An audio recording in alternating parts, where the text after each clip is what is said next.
सर्वधि साक्षिभूतं भावातीतं त्रिगुणरहितं श्रीसद्गुरुं तं नमामि। अज्ञानतिमिरान्धस्य ज्ञानाञ्जनशलाकया चक्षुरुन्मीलितं येन तस्मै श्रीगुरुवे नमः। अखण्डमण्डलाकारं व्याप्तं येन चराचरं तत्पदं दर्शितं येन तस्मै श्रीगुरुवे नमः। सीतानाथसमारम्भां रामानन्दार्यमध्यमां स्मदाचार्यपर्यन्तां वन्दे गुरुपरम्पराम्। ॐ नमः परमहंसास्वादचिदमकरन्दाय भक्तजनमानसनिवासाय श्रीरामचन्द्राय नमः। वाञ्छाकल्पतरुभ्यश्च कृपासिन्धुभ्येव च पतितानां पावनेभ्यो वैष्णवेभ्यो नमो नमः। नमोऽस्तु रामाय सलक्ष्मणाय देव्यै च तस्यै जनकात्मजायै। नमोऽस्तु रुद्रेन्द्रियमानिलेभ्यो नमोऽस्तु चन्द्रार्कमरुद्गणेभ्यः। श्रीरामचन्द्रचरणौ मनसा स्मरामि श्रीरामचन्द्रचरणौ वचसा गृह्णामि। श्रीरामचन्द्रचरणौ शिरसा नमामि श्रीरामचन्द्रचरणौ शरणं प्रपद्ये। सच्चिदानन्दरूपाय विश्वोत्पत्त्यादिहेतवे तापत्रयविनाशाय श्रीकृष्णाय वयं नमः। बोलिए आनंद कंद भगवान की जय। गोविंद जय जय गोपाल जय जय गोविंद जय जय गोपाल जय जय राधारमण हरि गोविंद जय जय राधारमण हरि गोविंद जय जय गोविंद जय जय गोपाल जय जय गोविंद जय जय गोपाल जय जय राधारमण हरि गोविंद जय जय राधारमण हरि गोविंद जय जय राधारमण हरि गोविंद जय जय। बोले आनंद कंद भगवान की जय। सर्वामिषाणिमासं च क्षौत्रं सौरोत्मकं तथा साजिकोन्मादकं चापि नैवात्कारधिकव्रति। आज के प्रसंग में महाराज पृथु जी ने कहा, हे मुनिश्रेष्ठ, आपने कार्तिक व्रत में तुलसी जी के मूल में भगवान विष्णु के पूजन के बारे में जो कहा, तो हे भगवान मैं तुलसी जी के महात्म्य के बारे में जानना चाहता हूँ। वह कहाँ और किस प्रकार उत्पन्न हुई, ये सब पावन कथा हमें सुनाने की कृपा करें। तो महाराज पृथु के निवेदन पर देवर्षि नारद जी ने कथा प्रारंभ किया और बोले, हे देवऋषि कहते हैं कि एक समय सभी देवता अप्सराओं करें देवता लोग अप्सराओं के साथ इंद्र शिव के दर्शन के लिए कैलाश की ओर गए और वहाँ उन्होंने एक भयानक स्वरूप यानी भयंकर आंखें, बड़े बड़े दांतों वाला एक पुरुष देखा। इंद्र ने उनसे पूछा कि तू कौन है? परम पिता शिव जी कहाँ हैं? बार बार पूछने पर भी जब उस विचित्र व्यक्ति ने कोई उत्तर नहीं दिया तो बार बार पूछने पर उत्तर न पाने के कारण देवराज इंद्र को क्रोध आ गया। जैसे कोई व्यक्ति स्वयं को बड़ा मानता हो, बड़ा हो भी, कई बार बड़ा हो के व्यक्ति को इतना ऐसा नहीं लगता, लेकिन लगता है कि मेरे जैसा व्यक्ति पूछे और इसकी इतनी हिम्मत ये बताए नहीं, ऐसी धृष्टता करता है। उन्हें कई बार सामान्य व्यक्तियों को भी आ जाता है कि पता बताने में क्या जा रहा है। ऐसे में जो भी हो, तो यहाँ करें कि इंद्र ने क्रोधित होकर बड़ी शक्ति के साथ वज्र मारा। इसके प्रहार से उनके कंठ में नीलता आ गई और वह वज्र जलंधर कर वह जल करके वह कदे नष्ट हो गया। कौन? वज्र ही। कदे कंठ में उस व्यक्ति की नीलता आ गई और जिस वज्र पर इनको इतना गर्व था वह वज्र ही जलकर नष्ट हो गया। अब इन्हें आश्चर्य हो गया कि ये तो कुछ बड़ी गलती हो गई, क्योंकि मेरे वज्र के प्रहार से कौन बच सकता है। तो इनका तो कुछ हुआ नहीं, उल्टा मेरा वज्र ही जलकर राख हो गया। तो इस प्रकार इंद्र को भी जलाने लग गया। तो ऐसी दशा देखकर देव गुरु बृहस्पति ने इंद्र को दंड के समान पृथ्वी पर गिराकर हाथ जोड़कर स्तुति करना प्रारंभ कर दिया, क्योंकि देव गुरु बृहस्पति को समझते देर नहीं लगी कि ये कौन है। अर्थात उन्हें पता लगा ये साक्षात भगवान शिव जी हैं, जिनके दर्शन करने को, ज्ञान लेने को जाकर अपना कल्याण करना चाहते हुए प्रभु ही बीच मार्ग में इनकी परीक्षा लेने लगे। गुरु भी अपने शिष्यों की परीक्षा लेते हैं कि ये दीक्षा देने के लायक है या नहीं है। तो अच्छे गुरु क्या करते हैं, पहले शिष्य नहीं बनाते, पहले उसको नियम बताते हैं, कार्य बताते हैं कि आपने कब सोना है, कब जागना है, क्या खाना क्या नहीं खाना, कैसे कैसे क्या करना, आपकी दिनचर्या कैसी होनी चाहिए।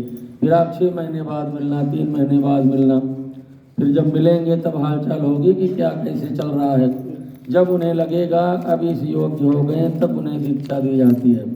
ऐसे नहीं कि डाल दिया और इस तारीख को दीक्षा समारोह है, कोई भी कान पकवा लो, चाहे आप मंत्र का जाप करें ना करें, आप खान पान में कोई परिवर्तन लाएं न लाएं, स्वभाव में परिवर्तन लाएं न लाएं, इससे गुरु के ऊपर भार चढ़ता है। तो अच्छे गुरु शिष्य को उस योग्य बना देते हैं शिष्यता ग्रहण करने के, तब उन्हें शिष्य बनाते हैं।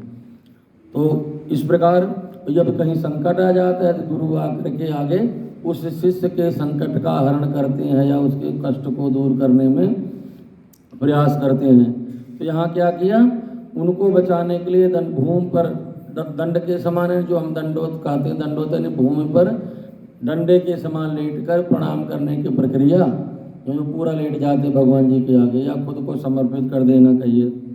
इस प्रकार हे देवादिदेव कृपालु शंभु, हे त्रिपुरारी, आपको बारंबार प्रणाम है। उनकी प्रार्थना से प्रसन्न हुए।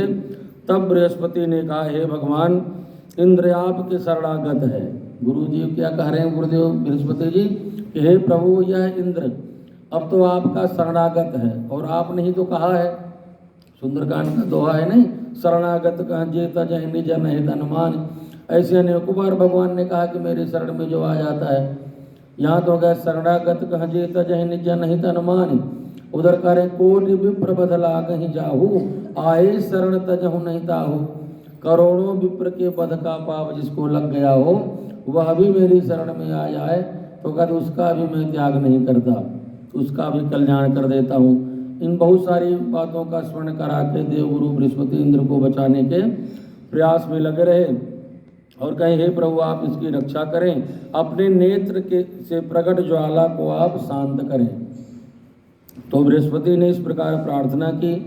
रुद्र प्रसन्न होते हुए बोले कि तुमने इंद्र की रक्षा की, इसलिए आज से तुम्हारा एक नाम जीव होगा। शुरुआत में तो मैंने स्वयं भी जन्म पत्रिका में जीव लिखा देखा है, जीव क्यों लिखा है, मेरे को खुद याद है शुरू में जीव तो लिखता नहीं था, बस गुरु या बृहस्पति लिखता था। तो मैं सोचूं ये सारा कुछ ठीक है, जीव कौन आ गया बीच में। तो शुरू में नहीं था, होता सबको ही होता, धीरे धीरे सारा पता लगता। मैं औरों को क्या कहूँ, खुद को ही था ये जीव बीच में। फिर मैंने कहा भैया ये जीव क्यों लिखा है यहाँ का, यार बृहस्पति तो है, जब देख रहा है ये इसमें कम है तो जो कम है वही है, ऐसे पहले दिमाग लगा ले। और वैसे पद्म पुराण में दिया हुआ है ना कि इंद्र को जीवन दान दिलाया था बृहस्पति जी ने, तभी से भगवान शिव के वरदान से इनका एक नाम जीव पड़ गया। तो कई ज्योतिषी लोग जीव लिख देते हैं, मगर अच्छा। फिर बाद में कहीं यहाँ कहीं वहाँ कई सारे पुस्तकों में पढ़ने से लगा कि अच्छा लिखा तो बहुत जगह हमने नहीं देखा था, तो मेरी ही गलती है। तो इसी प्रकार कह रहे हैं कि आपने इंद्र की रक्षा की, इसलिए आप जीव कहलाएंगे। मेरे मस्तक से उत्पन्न अग्नि फिर कैसे प्रवेश कर सकती, कभी वो तो प्रवेश नहीं कर पाएगी जहाँ से आई, तो मैं इसे समुद्र में फेंक दूंगा ताकि इंद्र को कष्ट न हो। भगवान देवगुरु बृहस्पति के निवेदन पर, प्रार्थना पर प्रसन्न हो गए। जब उन पर प्रसन्न हो गए तो उनके शिष्य इंद्र को जीवन दान दे दिया। इसलिए अच्छे लोगों की संगति, बड़े बुजुर्गों का, सदगुरुओं की शरणागति कितनी लाभदायक होती है। इतना बड़ा अपराध किया था, कहाँ प्राण परा बनी थी, और गुरुदेव की शरण में होने की वजह से गुरुदेव जी आगे आकर के भगवान रुद्र के क्रोध को शांत कराकर इनको जीवन दान दिया। तो कथा केवल ऐसे नहीं कि कथा सुन ली बस पुण्य मिल गया हो गया, इससे जीवन में बड़े बड़े संकट से बचाने का भी बड़ा सामर्थ्य है। तो इस प्रकार कह रहे हैं कि इसे समुद्र में फेंक दूंगा ताकि इंद्र को कष्ट न हो। ऐसा कहकर शिव जी ने उस अग्नि को हाथ में लेकर समुद्र में फेंक दिया। अब यह अग्नि गंगा सागर के संगम पर गिरी।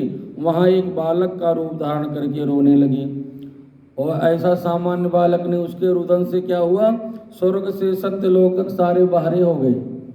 इतना उच्च स्वर, और इतनी तेज तेज रोया कि तीनों लोग ही बहरा हो गया, कान ही नहीं काम कर रहे हैं। ऐसी से में पृथ्वी भी कांपने लग गई कि आज तक तो मैंने ऐसी आवाज़ सुनी नहीं। पृथ्वी कभी कंपायमान। तब ब्रह्मा जी वहाँ पहुँचे और पूछा, यह अद्भुत बालक किसका है? किससे पूछा? समुद्र जिसे जहाँ उत्पन्न होगा, जिसके यहाँ होगा, उसी से पूछा जाएगा।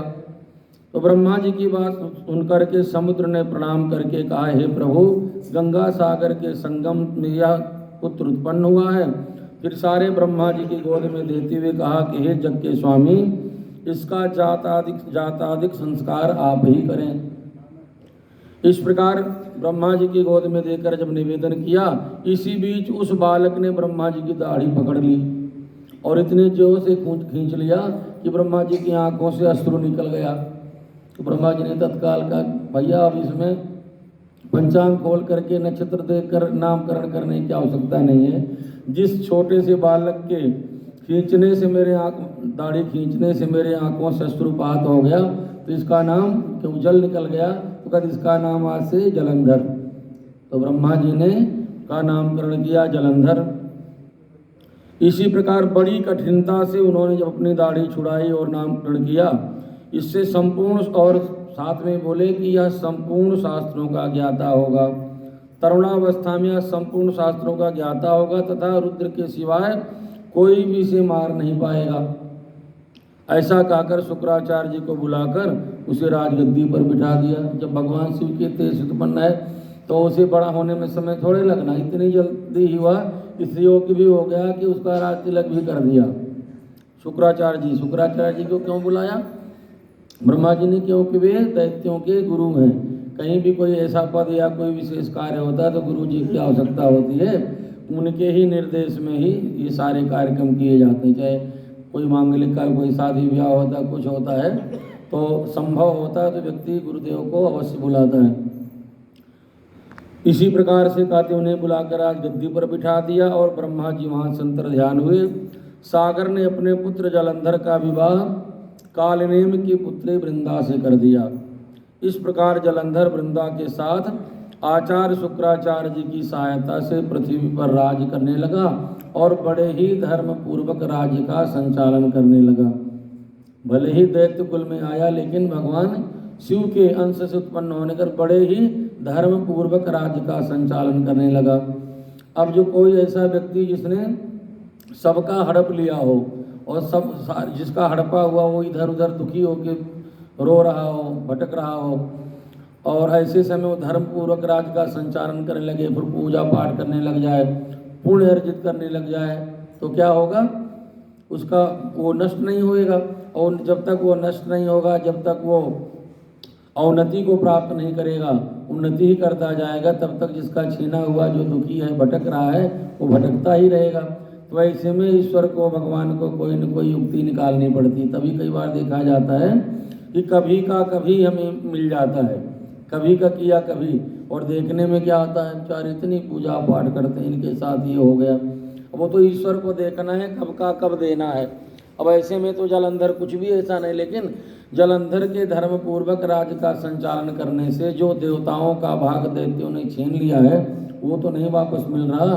जिन्होंने राजमहल में जीवन जिया है वो वन वन में, जंगल जंगल में भटक रहे हो। तो भगवान जी सारी स्थितियों का ढंग से आकलन करके फिर उचित समाधान करते हैं। बोले वृंदावन बिहारी लाल की जय।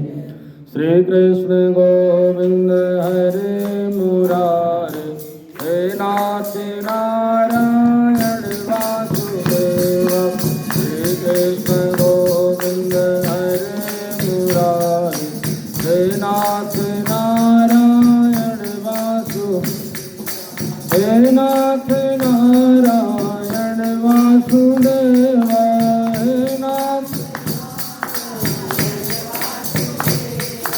हे नाथ नारायण वासुदेव, हे नाथ नारायण वासुदेव।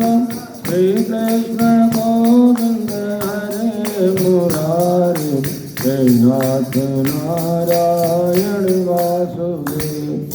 बोले आनंद कंद भगवान पुरुषोत्तम नर हरे, नारायण केशव गोविंद गरुड़ध्वज गुणनिधि, दामोदर माधव। हे कृष्ण कमलापते यदुपते, सीतापते श्रीपते, वैकुंठाधिपते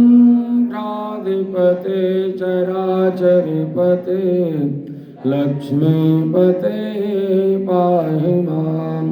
हे गोपालक हे कृपाजलनिधे, हे सिंधु कन्यापते, हे कंसान्तक हे गजेन्द्र करुणा पारिणे माधव। हे रामानुज हे जगत्रय गुरो, हे पुंडरीकाक्ष मां। हे गोपीजननाथ पालय परं, जानामि न त्वं विना, जानामि न त्वं विना। बोल वृंदावन बिहारी लाल की जय।